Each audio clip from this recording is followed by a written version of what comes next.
Imagine you're 14 years old. You're living in just extreme, crushing poverty. Right. You're far from your family. Kids are relentlessly mocking you for your accent, and you've literally just been expelled from school for throwing a chair at your teacher. Which is, I mean, that's a pretty bleak starting point. It is. Statistically, your future is just incredibly dark. But what if I told you that exact moment of explosive anger was like the psychological trigger that eventually engineered the very first billionaire footballer in human history? It's crazy to even think about. It really is.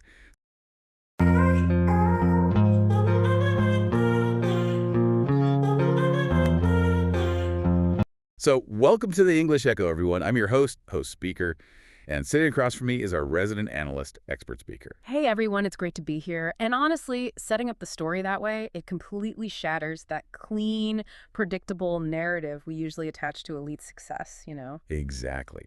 And that's exactly the mission for today's deep dive. We're looking at this highly motivational video from the YouTube channel Nagar Bioscope. It explores the life of Cristiano Ronaldo. Yeah, and we're not just here to read off a list of his trophies, right? No, not at all. We want to extract the actual blueprint. We're treating his life as the ultimate case study for you, the listener, in how anyone can take constant rejection and trauma and basically weaponize it to achieve the impossible. And I think that's a crucial distinction to make right at the top. You really do not need to care about football. Right. Or sports in general, really. Exactly. Yeah. To get value from this, I mean, what we're unpacking today is a character study. We're examining the mechanics of extreme willpower.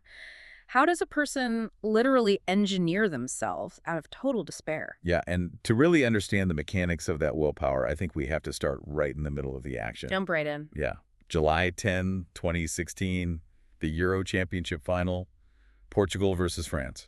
Oh, man. The biggest possible stage for a European player, the weight of an entire nation is just resting squarely on his shoulders. He's the captain, he's at the peak of his confidence, and he is just desperate to bring an international trophy home. And then just 17 minutes into the match, disaster strikes. Yeah, that tack. He takes this severe, terrifying hit to his left knee from a French player. He goes down immediately, and the agony on his face is just palpable. Right, and if we look at the reality of a knee injury of that magnitude, your brain is instantly screaming at your body to stop. Yeah, it's survival instinct. Exactly. Evolutionarily, when a joint is compromised like that, your nervous system throws up a massive wall of pain just to prevent further damage. For like 99% of professional athletes, that moment in a final is the absolute end of the road. The stretcher comes out, right? Yeah, the stretcher comes out, the medical staff takes over, and you just become a tragic footnote in the match report. But he doesn't do that. He manually overrides that evolutionary safety switch. That's unbelievable. He refuses to accept the narrative. He gets up, he's leaning heavily on the medical staff, and he actually attempts to play on a joint that is structurally failing. Which is just, it's agonizing to even watch. It is. You watch him push through this excruciating pain until the 25th minute, then he limps off, tries to force his way back on again. Right. Until finally, around the 29th minute, his body simply stops taking orders. He physically cannot run, he collapses, and he's literally crying as he's carried off the pitch. It's a moment of total powerlessness. I mean, you're in the defining match of your life, and your own anatomy betrays you. Yeah. The physical tool you've relied on your entire career is just totally neutralized. But here is where the psychological pivot happens. Yeah.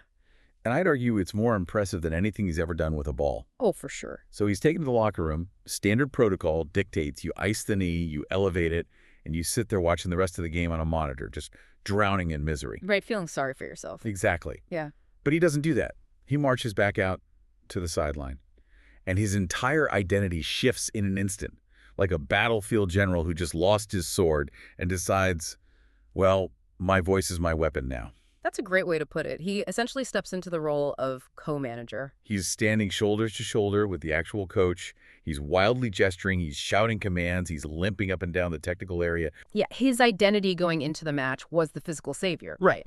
But when that was violently stripped from him, he instantly rebuilt his identity as the psychological engine of the team. He couldn't use his legs, so he relentlessly drove his teammates forward with his presence. And the result. In the 109th minute, Portugal scores the winning goal against a heavily favored French squad. It's just a fascinating study in the mechanics of winning. I mean, Ronaldo has more raw genetic football talent than almost anyone in history. But in that final, the talent was gone in the 17th minute. Yeah, it was a non-factor. Exactly. So what won the trophy? It wasn't his footwork, it was his refusal to concede. Talent gets you to the starting line, but a borderline irrational stubbornness is what actually drags you across the finish line. He actually gave a quote after that match that perfectly distills this mindset.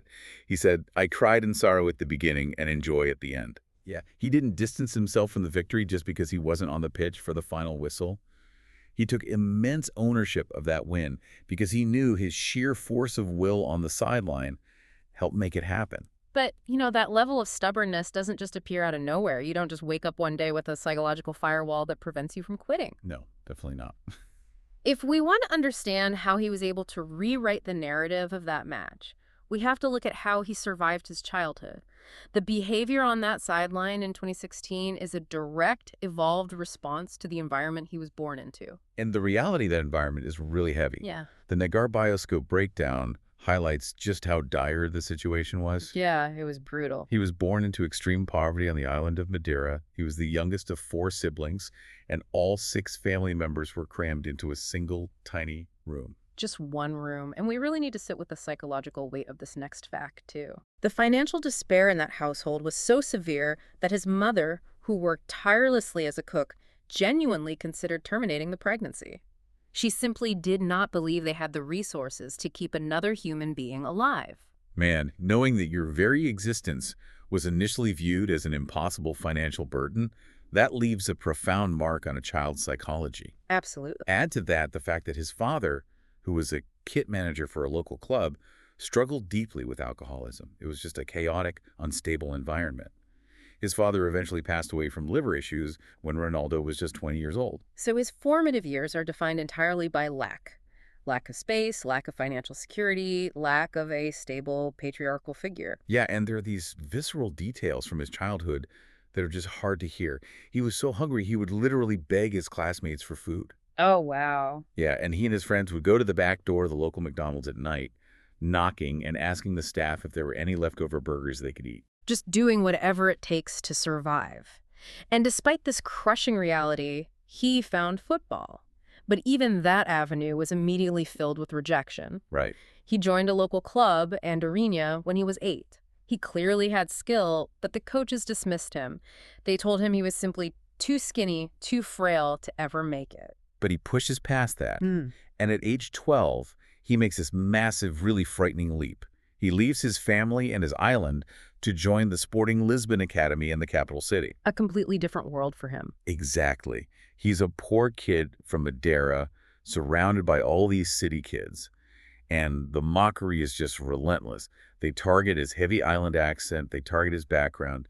He's completely isolated. Which culminates in that explosive moment we mentioned at the start of the deep dive. Oh, right. He's 14 years old, he's being mocked by a teacher, and he completely snaps. Yeah. He picks up a chair and hurls it at the teacher, resulting in his expulsion. Okay, I have to push back here for a second, or at least, play devil's advocate. Go for it. Because we hear this and say, well, he was poor, so he works hard.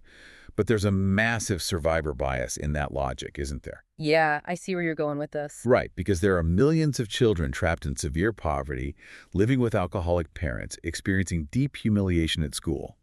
And they're justifiably furious. Of course. But for the vast majority of those kids, that explosive anger leads to a cycle of addiction or prison or just self-destruction. Why did this specific 14-year-old who's literally throwing furniture at adults not self-destruct? What's the actual mechanism that turns that trauma into 5 Ballon d'Or trophies? That is the core question, and the differentiator is how he learned to process volatility. Usually that level of adolescent anger is like throwing a lit match into a puddle of gasoline, right? Yeah, this burns everything down. Exactly. It causes a massive destructive explosion that ruins everything around it, including the person. But Ronaldo somehow managed to build a combustion engine around that explosion. He captured the volatility and engineered a way to turn it into forward momentum. And the engine he built was his own physical body. Precisely. Think about the psychology of a child in that environment. He had absolutely zero control over his life. Right. He couldn't control his father's drinking. He couldn't control the empty fridge. He couldn't control the bullies laughing at his accent.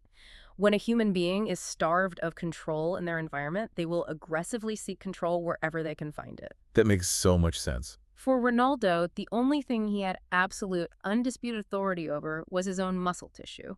That makes the transition to his teenage years so much more understandable. He realizes that the only way to silence the mockery, the only way to ensure he never has to beg for a burger again, is to become undeniably physically superior to every single person in the room. Yeah, he completely weaponized the humiliation. He began this obsessive, almost robotic physical training regimen. He made his senior debut for Sporting at just 16, which is wild, shocking people with his speed. And then the true turning point arrives in 2003, right? Yep, he's 18 years old, playing a friendly match against Manchester United. And Sir Alex Ferguson, arguably the greatest football manager to ever live, watches him play for 90 minutes and immediately demands that his club sign this kid before they even leave the stadium. But Sir Alex didn't just see fancy footwork. He saw the engine. He saw a teenager whose work ethic bordered on an actual compulsion. The breakdown of his routine from the source is just staggering. Mm. We aren't talking about a kid who practiced a little extra after school. He was putting in 5 to 6 hours of intense daily practice. Every single day. Yeah. And even as a youth player, he mandated this routine of 3,000 sit-ups every single day. I mean, from a purely physiological standpoint, doing 3,000 sit-ups a day at that age is essentially tearing your muscle fibers to shreds. It sounds like torture. It requires an agonizing level of recovery that is not a standard fitness routine. It's a psychological compulsion to build an impenetrable physical fortress. There's actually a famous anecdote from a teammate during his later years at Real Madrid. This teammate noted that no matter how intensely you tried to outwork Ronaldo-like, even if you purposely drove to the training ground at 2 in the morning just to get a head start. He'd already be there. Exactly. Ronaldo would already be there, out on the pitch, running drills in the dark. He created this closed-loop system of motivation. He fundamentally outworked everyone because the alternative, going back to the vulnerability of his childhood, was just psychologically unacceptable to him. And the physical data that resulted from this trauma-driven discipline is almost hard to process. He essentially hacked his own biology. Oh, the stats are insane. Right. In his prime, he operated at roughly 11% body fat, meaning his body was optimized purely for the processing of oxygen and power. He clocked a top sprint speed of 34 kilometers per hour during matches. Which is approaching the speed limit of a car in a residential neighborhood, by the way. Exactly. And the stat that always blows my mind, his vertical leap was measured at 78 centimeters. Yeah, and to put the biomechanics of that into perspective, 78 centimeters is a higher vertical leap than many professional NBA players achieve. Wow. And they do it on a polished wooden floor wearing engineered athletic shoes. Ronaldo was doing it on wet grass wearing studded cleats. It's like he built himself a superhero suit, Mm-hmm. but entirely out of his own biology. He proved his own core philosophy, which the analysis makes very clear. Yeah. He believes that if you have natural talent, but you lack an obsessive work ethic, you will inevitably fail. But if you have very little talent, yet you apply intense, unrelenting effort, you can overcome almost any barrier. He democratized success for himself. He recognized that hard work, when fueled by the right psychological raw material, is the ultimate equalizer. But, sheer willpower and a 78-centimeter vertical leap don't pay the bills on their own. No, they don't. Let's transition from the mechanics of his discipline to the actual empire it built. How did he leverage this borderline obsessive routine into a literal financial monopoly? Well, because the numbers are dizzying.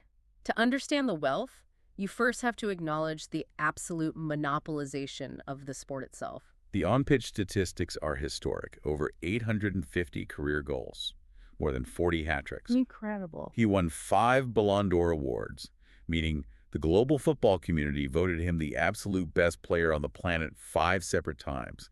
He holds 4 European Golden Boots. He's the all-time record goal scorer in the history of the Champions League.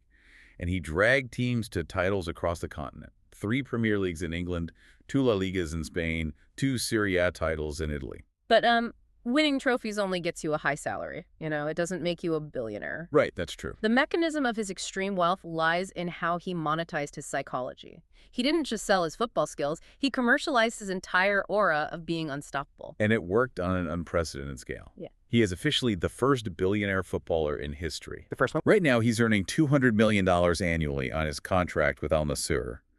But the brand deals are where the true leverage is. He pulls in over $50 million a year from corporate giants like Nike, Coca-Cola, and Castrol. And why do those brands pay him that much? Because he has cultivated an audience that literally no other human being A possesses. massive. He has over 600 million followers across his social media platforms. He commands between $2 and $3 million for a single sponsored post. Brands aren't just buying access to a football fan base. Oh, they're buying the mindset. Exactly. They are attaching their products to a global symbol of relentless ambition. He also built his own infrastructure. He owns the CR7 fashion line and a chain of Pastana hotels. And let's just look at the assets this kid, who used to beg for leftover burgers, now controls. Oh, the real estate alone is wild. A $6.2 million mansion in Madrid, a sprawling 1,200 square meter villa in Turin, a $7 million estate in Manchester, a $14 million compound in Saudi Arabia, a garage holding over 20 supercars valued collectively at $30 million. Wow. And he commutes between all of them on a $25 million private jet. It is the absolute extreme of the rags to riches archetype. But the crucial takeaway is that the acquisition of wealth didn't dilute the engine that built it. He didn't soften up when the bank account filled up. And that is perfectly encapsulated in a quote of his that I think defines his entire business model and his psychology. He said, "Your love makes me strong. Your hate makes me unstoppable." That is the ultimate psychological loophole. Yeah. He took the polarizing nature of his confident, sometimes arrogant persona, and he monetized both sides of it. That's so smart. The people who love him watch him to see him triumph. The people who hate him watch him, hoping to finally see him fail. But either way, they are watching. And he uses the criticism not as a reason to retreat, but as the literal fuel to keep the engine running. He also noted, "If you don't believe you're the best, then you will never achieve all that you are capable of." He deeply understood that supreme confidence isn't something you're just gifted at birth. No, definitely not. It's something you painstakingly forge in the dark, through 3,000 sit-ups, long before anyone is cheering for you. You have to convince your own nervous system that you are unstoppable before you can ever hope to convince the rest of the world. It all cycles back to the premise of our deep dive today. Destiny is a myth. Success at that level isn't engineered by genetics or luck. It's forged by taking the absolute worst aspects of your environment and deciding to build an engine around them instead of letting them burn you to the ground. So bringing this all back to you, the listener, what is the actual applicable blueprint we take away from this? Achieving the impossible isn't about waiting for the perfect conditions. Right. It's about understanding that your disadvantages, your lack of resources, the people doubting you, the rejections, they are not roadblocks, they are raw material.